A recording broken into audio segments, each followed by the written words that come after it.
प्रत्येक यशस्वी पुरुषामागे एक स्त्री असते हे वाक्य समाजाने सहज स्वीकारलं. पण कधी थांबून विचार केलाय का? मग स्त्रीच्या यशामागे कोण उभं राहतं? खूपदा तीच स्त्री, आई म्हणून, मैत्रीण म्हणून, बहीण म्हणून किंवा स्वतःसाठी. स्त्रीला उभं राहायला नेहमी आधाराची गरज नसते.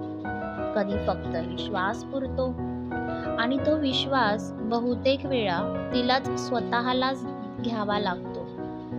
म्हणूनच स्त्रीच्या यशामागे नेहमी एखादी स्त्री नसते असं नाही. ती दिसत नाही एवढंच. कारण ती टाळ्यांत नसते. ती त्यागात, धीरात आणि शांत लढण्यात असते. कदाचित म्हणूनच स्त्रीचं यश थोडं उशिरा दिसतं, पण जेव्हा दिसतं ते खोलवर बदल घडवतं.